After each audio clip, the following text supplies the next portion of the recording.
Ti agora, meu Pai. Pedimos aqui, nesse momento, a Tua misericórdia, o Teu amor e a Tua bondade sobre todos nós que estamos aqui, não somente eu falando, mas os irmãos que estão nos ouvindo. Dependemos, ó Pai amado, inteiramente que Tu nos conceda hoje, pelo Teu amor, pela Tua bondade, benignidade, sabedoria, Senhor, conhecimento, entendimento, revelação, unção, tudo que for necessário para que esta palavra possa fluir através desse canal aqui agora e abençoar todos aqueles que estão nos ouvindo e assistindo. Obrigado pelo Teu amor, pela Tua bondade, meu Pai. Mais uma vez eu te digo que toda honra e toda glória dessa transmissão pertencem a Ti e não a nós. A palavra, Senhor, é Tua, não é nossa, ela é Tua. E tem que ser ministrada de acordo com aquilo que Tu tens determinado para nós. Não é nossa opinião, não é nossa interpretação, mas é o que está escrito. E nós chamamos, queremos ser dessa forma, Pai, para que possa ser bênção para todos nós, para mim que estou aqui ministrando e para aqueles que estão vindo em nome do Senhor Jesus. Amém. Glória a Deus, aleluia. Bem, irmãos, vamos continuar na segunda-feira e estamos aqui, creio que talvez na nona ministração da playlist de santidade, fundamento da santidade. E hoje vamos falar aqui dos canais de santidade que Deus abriu, que Deus formatou, desenhou, para que Ele interligasse, fizesse uma comunicação do céu com a terra. Isso já desde o dia em que o homem pecou, o Senhor teve que fazer isso, e esses canais então passaram a ser os canais de comunicação, quando a comunicação que era direta, que era autêntica, que não precisava de intermediário, não precisava de intermediário, intercessores, então ela se fez necessária, porque com o pecado, a Bíblia fala de uma barreira que se levantou, né? Uma barreira que se formou entre o Deus e os homens. Silvia chegou também, minha amada Silvia chegou, esposa do Cláudio, graças a Deus. Então, a partir daí do pecado, essa barreira teve que ser derrubada, teve que ser ultrapassada por alguns canais especiais estabelecidos pelo Senhor. Então, esses canais que viraram comunicação de duas vias, de lá para cá e daqui para lá. Porém, irmãos, como se trata de um Deus santo, conversando com pessoas que aqui embaixo, teoricamente, deveriam ser santas, mas não são, então, esse canal tinha que se tornar uma espécie de filtro para que nós pudéssemos entender, nós pecadores, pudéssemos entender a mensagem de um Deus santo, né? E para que, ao contrário, daqui para lá, o nosso Deus pudesse compreender a mensagem de homens e mulheres pecadores. Então, tem que haver aí alguma coisa que faça uma transformação no são telefonemas na hora da mensagem, na hora do estudo. Então, teve que haver aí alguma coisa que transformasse as palavras para que pudesse haver um entendimento. Porque você há de convir que um Deus santo conversando com um homem pecador, a linguagem vai ser difícil.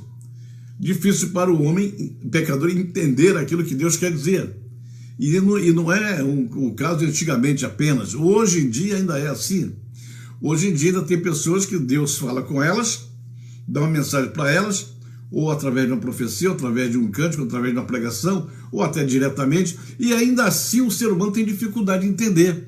Por quê? Um Deus santo falando com um homem que tem uma mente pecaminosa vai ter dificuldade de se comunicar.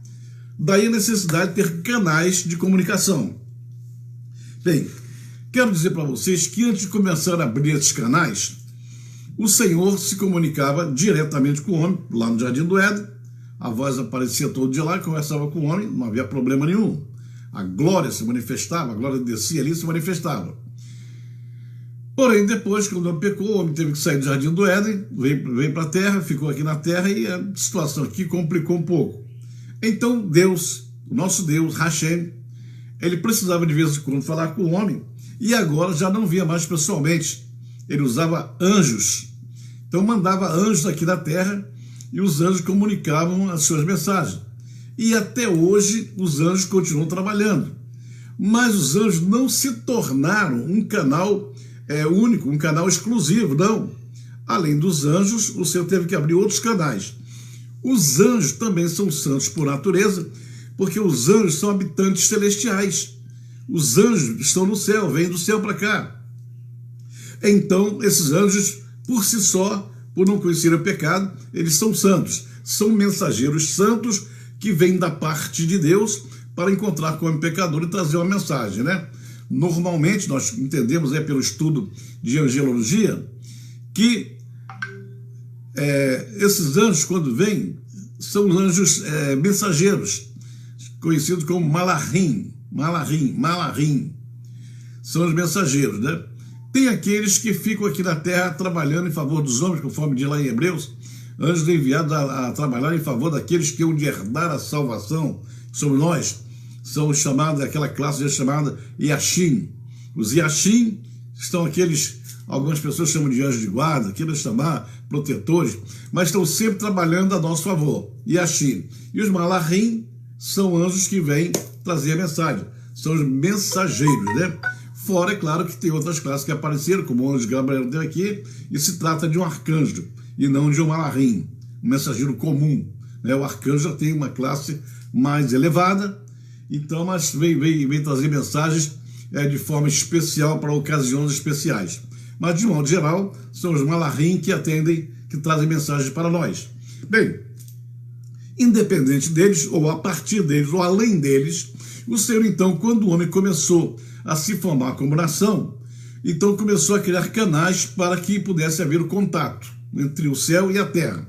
Então, Deus criou assim, grupos de pessoas, né?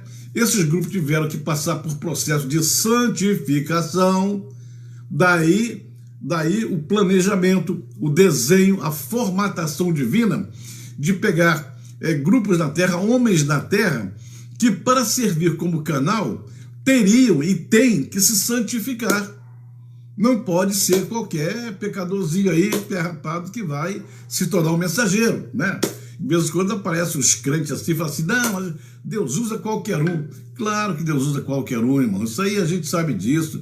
Ele usa quem ele quer. Olha, na Bíblia, ele já usou peixe para engolir homem, ele já usou serpente para curar mordida de cobra, uma serpente de bronze.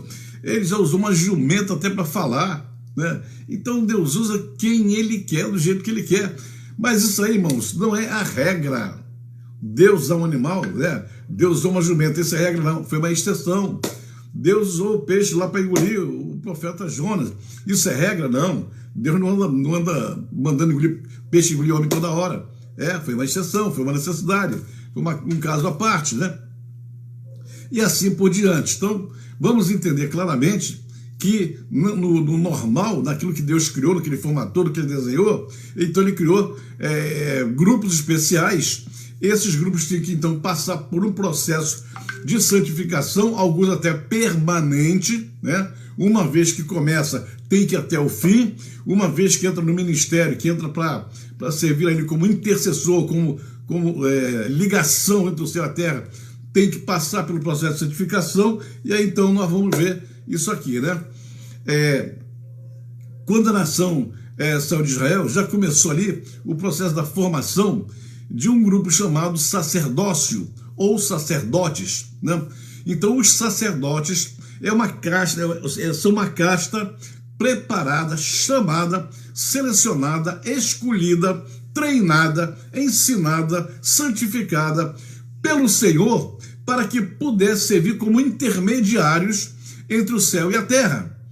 E aí nessa classe sacerdotal, você vai ver que o Senhor ordena um ritual tremendo, como falamos na live, há 2 lives atrás, precisava de um ritual tremendo para que houvesse um processo de santificação no meio deles, e eles então pudessem servir a vida inteira como intercessores, como intermediários do céu e da terra. Só que tem um detalhe, eles foram chamados para servir localizados no local, ou seja, no princípio no tabernáculo. Depois do tabernáculo veio o templo, veio o templo. Então eles eram chamados para servir ali. Tinham funções específicas e havia divisões administrativas e até espirituais. Havia o sacerdote comum, o aprendiz, o sacerdote comum, havia o sumo sacerdote, então cada um numa função e cada um num grau de santidade exigido pelo Senhor. Olha, isso aí era permanente, não era para terminar, era permanente. Então, o Senhor agora tinha à sua disposição não somente um grupo celestial, que eram os anjos, que vinham à terra e que vêm à terra, mas também criou na terra um grupo que fosse a ele. Olha a sabedoria do nosso Deus. Olha que coisa interessante, coisa maravilhosa. Eu aqui tenho um grupo especial de anjos que estão aqui comigo. Quando eu quiser, eu mando lá na terra. Eu sei que esses aqui estão em santidade. Eu sei que esses aqui não estão em pecado. Vou criar um grupo agora deles para falar comigo também, para ser intermediários. Dentre aqueles que serão intermediários do pecador para cá, eu vou escolher um para ser o chefe principal, o líder, o sumo sacerdote. Ele vai se santificar e uma vez por ano eu vou encontrar com ele e falar com ele. E ele vai trazer os pecados de todo mundo, eu vou perdoar. Dia do Yom Kippur, vou mandar fazer um tabernáculo para mim, Mishkan para mim, e daí vamos fazer lá uma saletazinha chamada Santo dos Santos, e ali naquele lugar eu vou encontrar com ele, fora da vista de todo mundo. Olha como Deus é sábio, né? Então, aí nós temos o grupo celestial, que vinha quando ele queria, ou vem quando ele quer, e aqui na terra então se forma, e aí daí levantou os levitas, dos levitas levantou uma família, e foi levantando, e preparando, e foi dando funções, que era guardar os oráculos, era o ensino da palavra para eles, era o culto sacrificial, a pureza do ritual, a bênção que eles davam, ministravam, a bênção sacerdotal, né? Toma conta do santuário de Deus, né? Com todas aquelas regras, aquelas trações de levar o sacerdote, levar a arca no ombro, os levitas ajudarem, levando as estacas, as cortinas, o material, os animais, o holocausto, tudo tinha que ser levado, transportado para o lugar. Somente eles podiam trabalhar nessa função. Deus queria um povo separado e para transportar, né, para levar a sua casa, para levar o seu tabernáculo pelo deserto, tinha que ser pessoas também que fossem separadas somente para isso. E aí havia aquele culto sacerdotal, aquelas coisas todas, que eu não vou falar aqui, porque o assunto aqui não é falar sobre sacerdote, mas a santificação do sacerdote. Então, olha que nós já temos aí dois grupos já, os anjos que falam conosco e também os sacerdotes aqui na terra que falavam com Deus e faziam lá os seus sacrifícios para o Senhor. Bem, aconteceu que houve um período em Israel, quando Israel já estava em Canaã, depois que Josué morreu, Josué entrou na terra, dividiu a terra pelas tribos, os levitas não tiveram terra porque eles serviriam para todo o povo era obrigado a sustentar os levitas, e eles se espalhavam pelo meio do povo, não tinham uma terra local, mas moravam em qualquer terra que eles quisessem. Bem, aí ficou um período de desgoverno porque não havia ninguém, um líder principal, havia 12 tribos, e cada um comandando a sua tribo ali, os sacerdotes fazendo os sacrifícios, fazendo aquilo tudo, mas não havia uma centralização, um governo central que pudesse tomar conta. Ou seja, alguém que pudesse ser dirigido por Deus, liderado por Deus, inspirado por Deus, seguindo as ordens do Senhor, para que eles pudessem governar. Então o Senhor levanta um ministério de governo, que foram chamados juízes, que duraram cerca de 330 a 400 mais ou menos. Alguns autores botam até 500 anos, mas não chegou a tanto assim não. Foi de 330 a 410 anos, por aí, durou o tempo dos juízes. Quem eram os juízes? Mais um grupo, além dos sacerdotes agora, para também estar fazendo a vontade de Deus. A questão é que os sacerdotes estavam numa função religiosa, numa função espiritual, numa função de intercessão, numa função de sacrifício, de adoração, de louvor, de estar na presença do Senhor o tempo todo, de ensinar o povo, de ministrar para o povo, de sacrificar animal. Ou seja, o Senhor não podia tirá-los dessa função para fazer a função de governo. Por quê? O sacerdote, pelo seu ritual de santificação, ele não podia entrar numa briga para matar ninguém, ele não podia pegar a espada para sair cortando a cabeça dos outros, ou seja, ele tinha que estar lá na função dele espiritual. Ele precisava de tranquilidade, de calma, de santidade. Minha querida Ira, apóstola Terika Smith, how are you? Seja bem-vinda, welcome to live in the name of Jesus. Oh, sorry, my English is bad. I don't speak English very well. Sorry. Seja bem-vinda. Vamos falar espanhol. Deus te bendiga em nome de Jesus. Amém. Então, resultado, ele foi obrigado a levantar um outro grupo. Esse grupo se chamava juízes. Esses juízes eram levantados esporadicamente todas as vezes que Israel começava a pecar, começava a se afastar de Deus. Olha que coisa interessante. Os sacerdotes estavam ali ministrando para não deixar o povo se afastar de Deus. Eles eram intercessores, eles eram mestres, eles ensinavam, eles cuidavam, eles tinham que fazer isso. Mas parece que estava havendo alguma falha, porque o povo se afastava do Senhor. A Bíblia diz que o povo começava a fazer coisas que pareciam mal aos olhos do Senhor. Coisas erradas, pecavam. Havia idolatria. No tempo de Josué mesmo já estava havendo idolatria. Teve um dia que Josué teve que chamar a atenção. Olha, vocês para entrarem aqui nessa terra, Hashem diz para vocês se santificarem. Vocês ficaram 3 dias orando e jejuando para se santificarem. Agora que vocês entraram na terra, estão esquecendo do Senhor. E ele disse claramente, talvez até num tom já aborrecido, chateado: vocês podem fazer o que vocês quiserem, podem ir atrás dos ídolos que vocês quiserem, mas eu vou dizer uma coisa para vocês: quanto a mim, eu e a minha casa serviremos ao Senhor. Não vamos nos afastar, não vamos ter idolatria, não vamos atrás de outros deuses, de amorreus, de heteus, de jebuseus. Não, nós continuaremos servindo ao nosso Deus. Foi o que ele disse.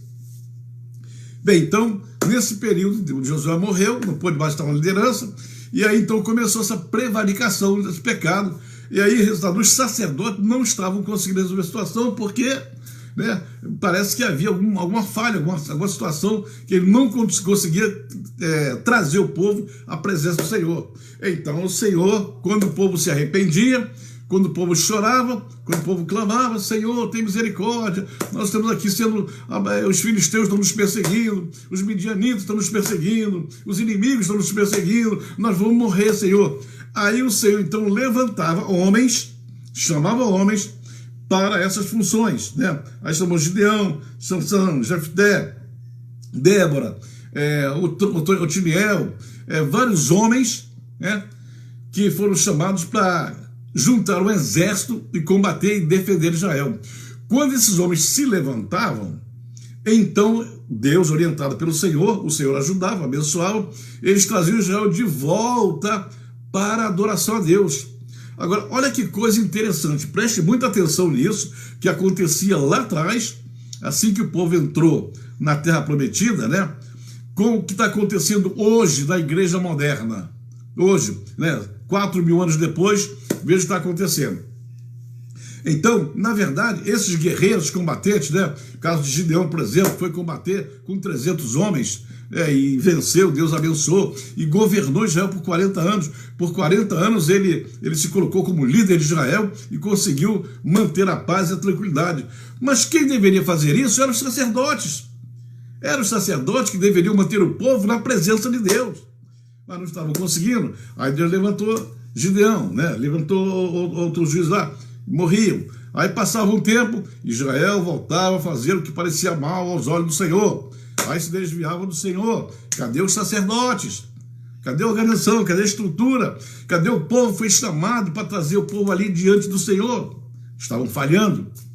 Aí levantava outro juiz. Aí brigava, lutava, guerreava, vencia. Aí governava já por um tempo. E isso durou mais ou menos 330 a 410, 420 anos. Foi o período dos juízes. E o negócio não funcionava. E o sacerdócio não estava dando conta. Havia alguma falha, alguma situação difícil.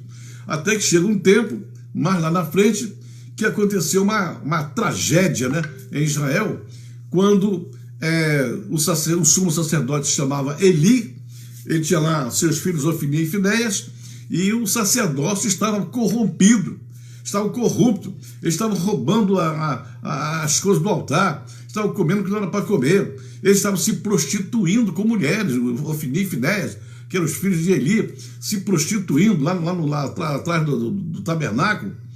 Olha, estavam fazendo coisas horríveis. E teve um dia que os filisteus atacaram e levaram a arca do Senhor, levaram a presença de Deus de Israel. E aí isso foi uma tragédia tremenda, porque a história daí então foi terrível. Essa história começou aí, só foi terminar no tempo de Davi. E aí, resultado, tiveram que tentar buscar a arca lá, não conseguiram.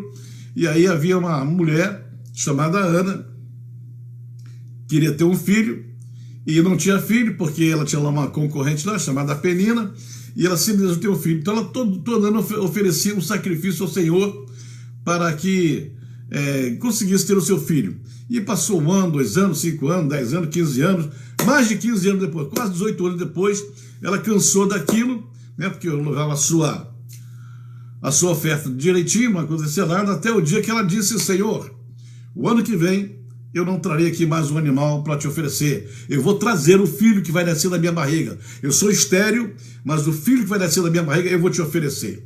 Era o que Deus estava querendo ouvir. Porque o Senhor, quem precisava de um filho, nem era Ana, era o Senhor que precisava de um filho. E o Senhor disse: tá bom, então vai embora para casa, eu vou te abençoar. E realmente ela teve o filho. No ano seguinte, ela leva a criança e oferece ou entrega para o Senhor e diz: olha, só me dá a oportunidade, a chance de tratar ele enquanto ele está mamando. Quando ele desmamar, eu venho aqui e entrego para o sacerdote. Era exatamente o que Deus queria: restaurar o sacerdócio que estava corrompido. Eli já não mandava nos seus filhos, ele permitia a corrupção do sacerdócio, e ele era o sumo sacerdote, não podia permitir. A função dele era justamente disciplina, governo, adoração, mas os filhos estavam lá fazendo o que queriam. Então, o Samuel foi entregue a ele, foi lá para a casa dele, lá para o tabernáculo, viver lá na casa sacerdotal, e aí então começou a ser discipulado. Deus começou a tratar dele para que ele assumisse depois de Eli, e foi exatamente o que aconteceu. E aí Samuel se tornou talvez a primeira criança sacerdote do planeta, porque a Bíblia diz que ele, como criança, já usava lá uma estolazinha sacerdotal que a mãe dele fazia para ele, e já ministrava perante o Senhor. Ou seja, irmãos, preste atenção, o Senhor, para restaurar um sacerdócio corrompido, teve que buscar alguém, sabe aonde? Na barriga de uma mulher, porque na terra não tinha nenhum sacerdote que pudesse substituir ele, porque estava corrompido. Para substituir aquela geração, o Senhor esperou que uma mulher estéril se fosse revelada, tivesse a revelação de entregar para ele o filho, e foi o que aconteceu. E aí o Senhor passou então a abençoar a vida de Samuel. Ele foi crescendo em sabedoria, Deus revelando as coisas para ele. Ele, como criança, já estava recebendo a revelação, porque a Bíblia relata o fato de que um dia ele estava dormindo e houve uma voz, né, chamando pelo nome dele: Shemuel, Shemuel. E ele pensou que era Eli, foi lá falar com Eli. Ele: não, o senhor não, vai dormir. E depois novamente: Shemuel. Ele: mas o senhor está me chamando? Não, segunda vez não. Fala o seguinte: quando novamente essa voz te chamar, Samuel sabia, ou ele sabia, então explicou: quando essa voz chamar você diga assim: fala, Senhor, que o teu servo ouve, e você vai ouvir a voz de Argem. E assim aconteceu. E aí esse Samuel foi crescendo até que substituiu Eli. Quando Samuel substituiu Eli, a restauração do ministério sacerdotal. Olha o que aconteceu. Com a restauração do ministério sacerdotal, o tempo dos juízos chegou ao fim. Aqueles juízos foram levantados por um determinado tempo, mas esse determinado tempo que eles eram levantados, eles tinham que se santificar até para as batalhas. Imagine que quando o Senhor chamou Gideão estava morando, Gideão era da tribo de Manassés, não era de briga, não era lutador, mas o Senhor treinou, o Senhor ensinou, orientou, e depois ele disse: vai com 300 homens só que eu vou te abençoar. E assim foi, mas na hora que ele ia saindo para a batalha, na hora que ele pensou em sair com 300 homens, o Senhor disse: calma, Gideão, ainda tem um probleminha para resolver aí. Qual o problema, Senhor? É que o teu pai é adorador de Baal. E como é que você vai lutar para mim quando o teu pai é um adorador de Baal? Sabe o que vai acontecer? Você, para ir para a batalha, o teu pai tem que ministrar bênção sobre você.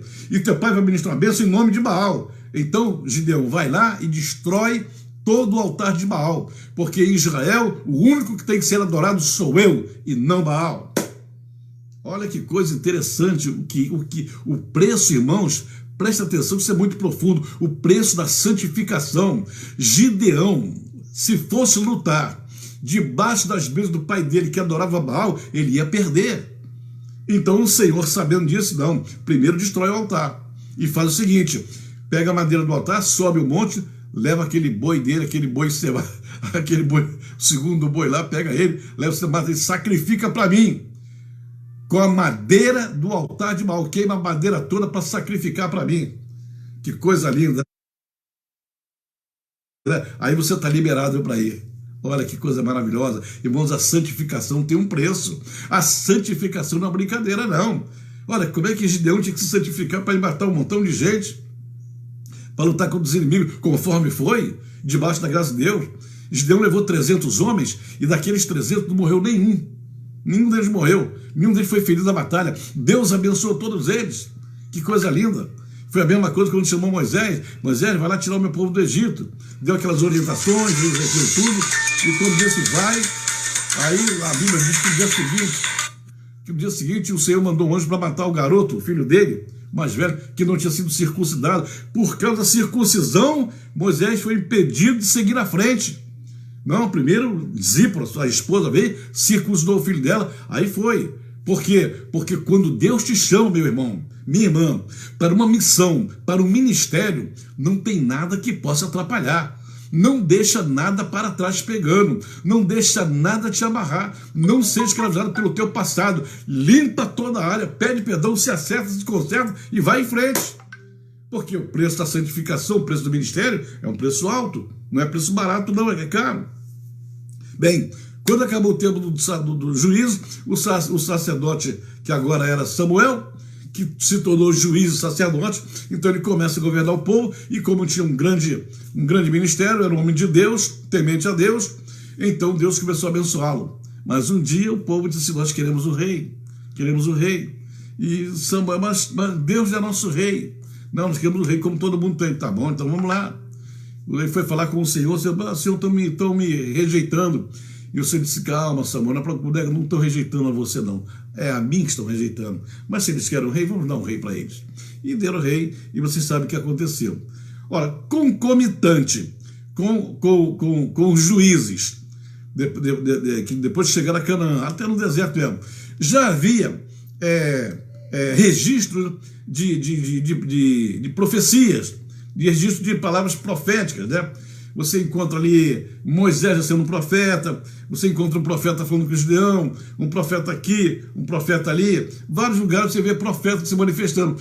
Porém, quando chega no tempo de Samuel, aí o ministério profético realmente tem um impulso tremendo.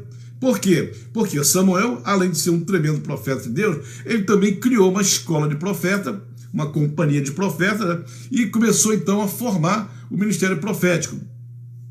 É interessante notar, irmãos, que naquele tempo, o homem de Deus, que era profeta, ele sabia que havia uma carência profética. Então, eles pegavam discípulos e treinavam os discípulos. Quando você vê a expressão filhos dos profetas, não é que fosse filho biológico, não. Filhos do profeta eram os discípulos dos profetas. Eles eram treinados também na oração, no jejum, no tratamento, no conversar com Deus, em aprender a ouvir a voz de Deus. Tudo isso havia um treinamento. Então depois você vai ver uma escola de profeta com Elias, uma escola de profeta com Eliseu. Havia várias escolas de profeta. Mais para próximo do tempo de Jesus Cristo tinha lá a escola rabínica de Hilel, de Shammai, tudo isso. Hoje em dia, você vê um profeta se transformar em profeta, E às vezes você vai conversar com um profeta hoje, ele quer profetizar, ele não sabe nada do profético, ele não vai na Bíblia estudar o que é profético, ele não sabe nem o que significa a palavra profeta. Se perguntar o que é profeta, se ele é profeta vidente, se ele é profeta Roé, se é o profeta Nabi, se é o profeta Gozen, eles não sabem nada. Por quê? Porque não entende que precisa aprender sobre o seu ministério.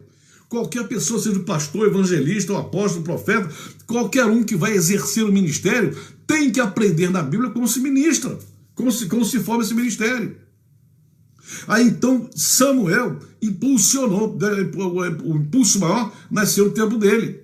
E aí o ministério começou então a funcionar de maneira especial. Daqui a pouco, quando ele impõe lá, não somente Saul, e depois de Saul também veio Davi, você começa a perceber que dentro do reinado, dentro da corte, havia profetas. Então os profetas foram chamados para estar ali auxiliando. Agora preste atenção, porque sacerdote era uma coisa e profeta era outra. Os profetas já foram outro tipo de canal que Deus abriu para falar com o homem.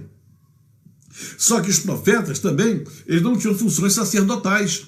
A santificação, o processo de santificação de um sacerdote, do sacerdote e do profeta eram diferentes, né? Um era de um jeito, outro era de outro.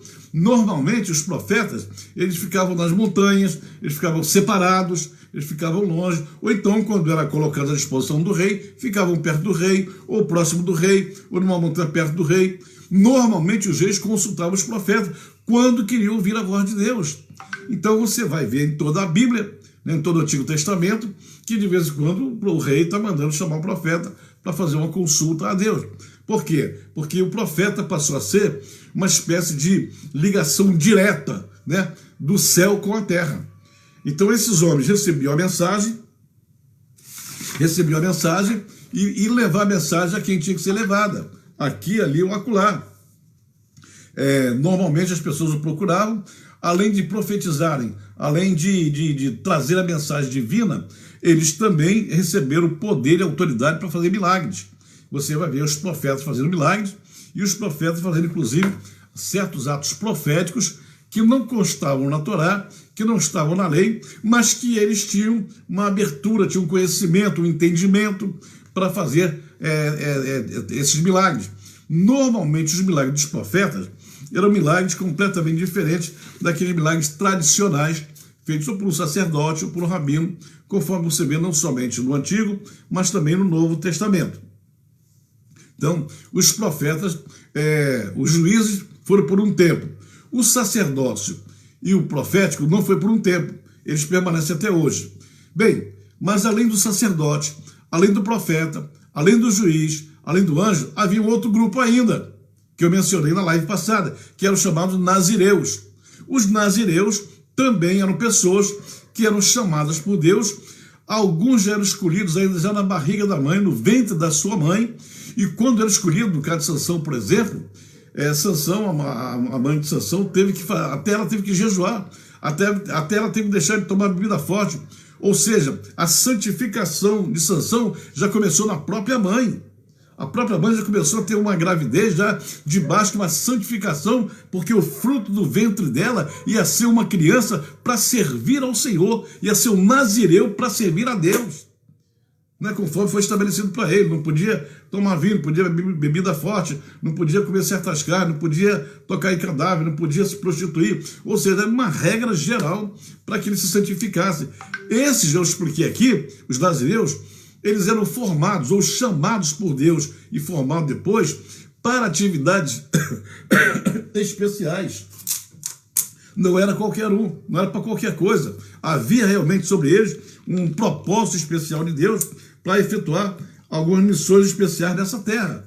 Foi o que aconteceu com Sansão, que teve como inimigo principal a nação dos filisteus. Os filisteus perturbavam Israel e Sansão lutava contra eles. Né? Depois de Sansão, teve Samuel, teve Sansão, depois teve contra João Batista também com missão especial. Eram nazireus que eram chamados por Deus para isso, para determinada função especial. Depois, no Novo Testamento, você vai ver que tinha pessoas que faziam voto de nazireado, mas esses não eram de nascimento. Havia o nazireu de nascimento E o nazireu, que era nazireu por voto, ele fazia um voto para não cortar o cabelo, não tomar bebida forte, não tocar em cadáver, fazia um voto de separação, o voto do nazireado. Olha, tudo que eu estou falando aqui, meus irmãos, tudo que eu estou falando aqui é de homens e mulheres que foram chamados para servir a Deus. Você não vai encontrar, não vai mesmo encontrar no Antigo Testamento, nem no Novo Testamento, que as pessoas chamadas por Deus pudessem ficar sem passar pelo processo da santificação. A santificação era uma obrigação, é um dever, é daquele que é chamado por Deus. Hoje em dia não houve nenhum afrouxamento da regra, não houve nenhum afrouxamento da lei. O que Deus pensava e fazia antigamente é o que ele ainda faz hoje. Pode ter mudado os nomes, né? Hoje a igreja toda é a igreja de sacerdote, todo mundo é sacerdote, né? A Bíblia diz que qualquer nós podemos profetizar, todos podeis profetizar, embora nem todos sejam profetas, é claro. Profeta tem que ser profeta de ofício, né? Chamado, treinado, aprender, saber o que está profetizando, ter certeza, convicção, conhecer a palavra para ser um profeta, né? Não vamos confundir com as pessoas que têm dons de profecia. O dom de profecia é um dom que depende da inspiração momentânea. Não é porque a pessoa tem um dom profético chamado dom de profecia que ele pode sair por aí profetizando para qualquer um. Não pode, nem vai conseguir, e se tentar vai falar bobagem. Porque ele vai depender de um momento em que Deus o chame, o convoque e diga, vá e fale, que eu vou contigo. Aí ele recebe a palavra, recebe a inspiração, vai e fala. E depois ele vai embora, acabou a inspiração. Outro dia, outra hora, vai inspirar novamente. Aí as pessoas hoje ficam tentando forçar a barra em cima de pessoas que têm apenas o dom da profecia e querem que ele seja um profeta de ofício. Tome cuidado. Quem não entende, quem não conhece essas coisas, está arriscado ser enganado ou se receber uma profecia que não vem da parte de Deus. Mas isso aí é história para um estudo sobre a escola profética. Então, vieram os nazireus, Deus usou poderosamente, quando teve que usar, e também se foram coisas específicas. Os que permaneceram e permanecem até hoje são os sacerdotes e são os profetas. O ministério profético existe ainda hoje. Quando chega no Novo Testamento, o Senhor, então, ele pega 5 ministérios, o apóstolo, o profeta, o mestre, o pastor e o evangelista. Ele pega esses 5 ministérios e a Bíblia diz que ele deu esses 5 à igreja. A igreja. Ou seja, 5 ministérios que trabalham juntos, fazendo o papel que eles faziam no Antigo Testamento, porém agora debaixo da autoridade da igreja. Ou seja, a igreja os chama para isso. Então eles começam a funcionar eu queria dizer assim, num agrupamento, agrupados, ou trabalhando juntos, de tal maneira que a função dos 5, todos os 5, é o aperfeiçoamento da igreja. Então entenda bem, o profeta, o apóstolo, o pastor, o mestre, o evangelista, eles trabalham em conjunto para que a igreja, os servos santos, eles sejam aperfeiçoados para a obra do ministério. Então significa o seguinte, esses homens, esses 5 ministérios, homens ou mulheres, que vão servir a igreja para o aperfeiçoamento da igreja, eles têm que pautar a vida deles também no altar. Eles têm também que buscar a santidade para a vida deles, porque eles vão treinar pessoas para a obra do ministério, até dizendo para que todos eles cheguem à estatura do varão perfeito. Então é um treinamento que eles têm que fazer e transmitir, trazer de Deus a palavra para as pessoas. Hoje é mais fácil para a gente, porque hoje nós temos a Bíblia escrita, que não tinha naquele tempo. Naquele tempo ninguém escrevia, ninguém tinha livro em casa, não tinha o rolo em casa. Tinha então que o sacerdote ensinar e ficava repetindo, até que a pessoa aprendesse de verdade e fosse viver. Hoje não, hoje nós temos aqui a Bíblia, hoje nós temos o livro, hoje tem Bíblia informatizada, hoje tem Bíblia no celular, tem Bíblia para todo lado. Hoje está fácil.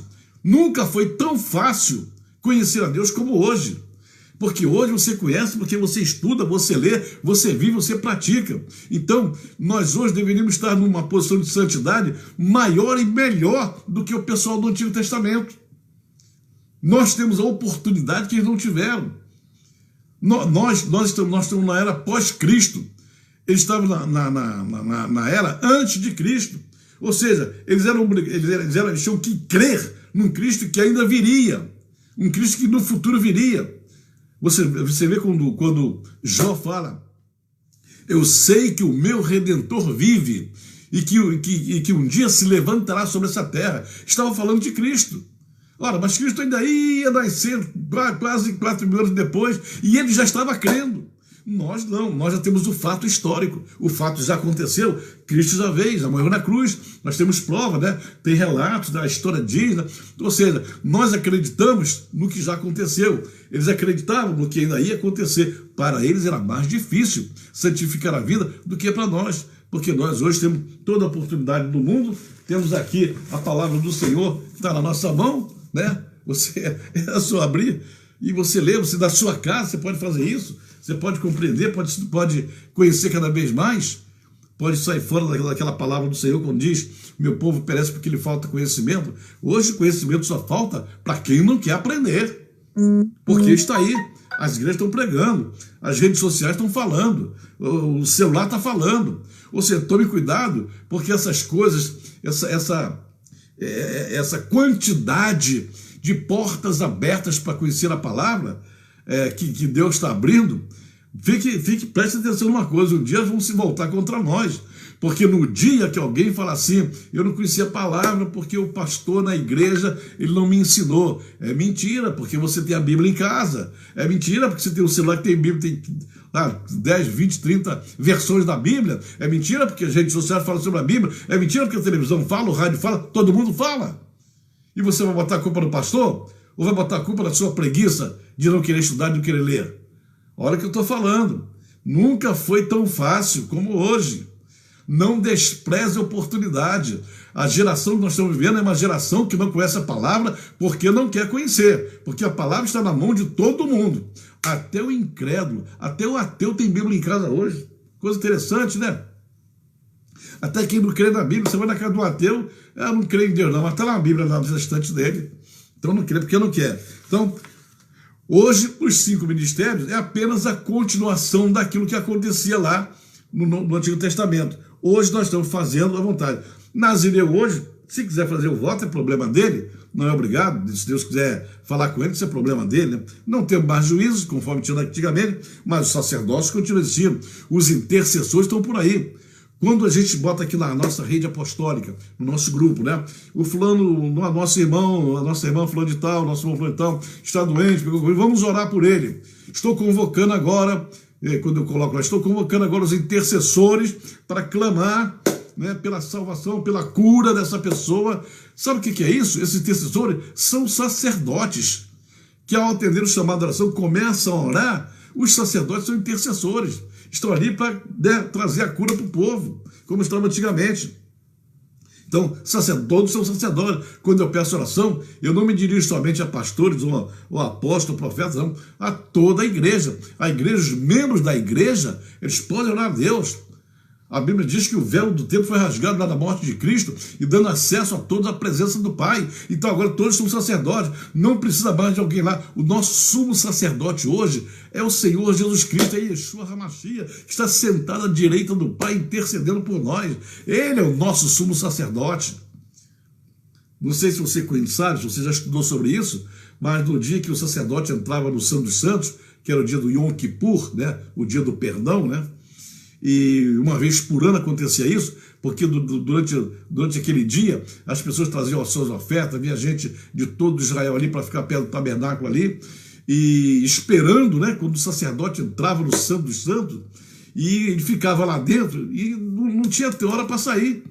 Ele ficava lá dentro o tempo todo e ficava todo mundo na expectativa. O que será que vai acontecer? Afinal de contas, será que Deus vai nos perdoar hoje? Ou será que Ele não vai nos perdoar e vai nos matar? E aquele povo ficava ali temeroso, preocupado, até que em determinada hora o sacerdote então ia sair, os sininhos começavam a balançar.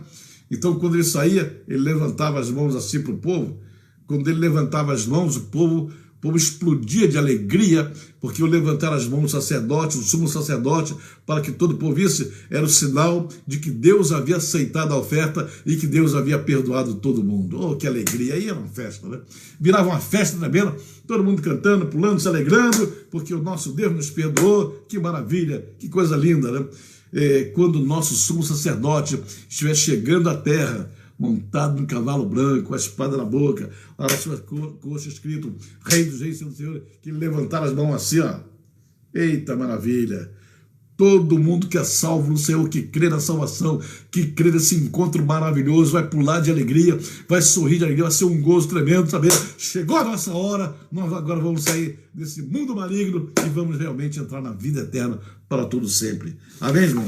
Mas, como eu falei, que o sacerdote, os juízes, os nazireus, os profetas, eles tinham que passar pelo processo da santificação. Eu quero dizer para você que hoje também, né, talvez já seja na próxima live eu vou falar sobre isso, os 5 ministérios que operam na igreja hoje, eles têm que passar pelo processo da santificação, porque, irmãos, prestem bem atenção, nós somos os transmissores da palavra, nós somos aqueles que leem, que procuram saber a vontade de Deus aqui na palavra, buscando a palavra que é a vontade dele, buscando a ele, consultando a ele, saber o que nós devemos pregar, o que nós vamos falar no próximo domingo, o que nós vamos falar na próxima quarta-feira, quinta-feira. A nossa missão está aqui e para isso, irmãos, é necessário abaixar nossa cabeça e dizer, Senhor, eu não tenho nada, sou um vaso de barro, eu preciso de ti, quero santificar a minha vida, quero te pedir perdão, quero me consertar, quero estar diante de ti, meu Pai, me ajuda, porque eu quero levar a sua palavra em santidade e amor para com as ovelhas que tu colocaste nas minhas mãos. E aqueles que não ouviram, possam ouvir a tua palavra. O ministério hoje tem que passar pelo mesmo processo de santificação. Não é o mesmo ritual que eu estou falando, não. Não estou dizendo aqui que você vai ter que botar um terno, uma gravata, nada disso, não. Eu falei aqui numa das lives que naquele tempo havia o processo interior e exterior. O sacerdote tinha que fazer o processo exterior, mas hoje não. Hoje, quando Jesus Cristo veio, a Bíblia diz que o Espírito Santo vai fazer morada em nosso coração e que agora a santificação ela tem que ser gerada lá dentro, e ela então sair de tal maneira que as pessoas percebam, não que você a demonstre fazendo marketing da sua santificação, mas que alguém perceba que você tem o cheiro de Cristo. É o que Paulo fala. Por onde nós passamos, nós espalhamos o perfume de Cristo. Esse perfume é a santificação que opera dentro de nós e que sai de dentro de nós, e as pessoas percebem, quando chegam perante a nossa presença, que nós temos esse bom perfume de Cristo. Amém, irmãos? Espero que você tenha entendido hoje, né? Os grupos, os canais que Deus abriu para falar com o homem. Hoje, você que é pastor, profeta, apóstolo, mestre, evangelista, você é o canal. São os canais que Deus abriu para falar, então Deus está falando à igreja. Paulo, quando esteve lá em Corinto, que ele se aborreceu lá numa certa ocasião, porque a igreja de Corinto era uma igreja muito grande, tinha lá cerca de 400 membros, para aquela época era uma igreja muito grande, e abundava nos dons, era muito abundante nos dons, e um dia Paulo se aborreceu e disse, olha, quero dizer para vocês que a minha palavra, minha pregação não consistiu em palavras persuasivas de sabedoria humana, mas em demonstração de espírito e de poder. Paulo falou assim, ó, não sou marqueteiro, não tenho agenda livre, não ando por aí pregando em qualquer igreja. Eu não ando aí demonstrando, levando palavras de autoestima, palavras de encorajamento, palavras persuasivas de sabedoria humana. Não, comigo não. Comigo é demonstração de espírito e de poder. Só quem pode falar isso é alguém que vive na presença de Deus e que tem uma vida santificada. Senão, não fala. Não é mesmo? Então, meus irmãos, Deus te abençoe, passando da hora, né? Quase fechando a hora aqui. Deus te abençoe poderosamente. Aceite essa palavra, creia nessa palavra, entenda essa palavra e espero que Deus te abençoe poderosamente. Muito obrigado a vocês que assistiram, vocês estão aqui assistindo até agora. e que o Senhor possa abençoar a vida de cada um de vocês em nome do Senhor Jesus. Vamos orar? Senhor nosso Deus, nós oramos a Ti, buscamos a Tua presença, meu Pai. Senhor, os tempos são difíceis, muito difíceis, mas nós contamos com Deus que é poderoso, que está aqui pronto a nos ajudar, e nós esperamos a Tua ajuda, meu Pai, para que nós possamos ser guardados, protegidos e entendermos, ó Pai, esta mensagem da chamada santificação de nossos ministérios e de nossa vida.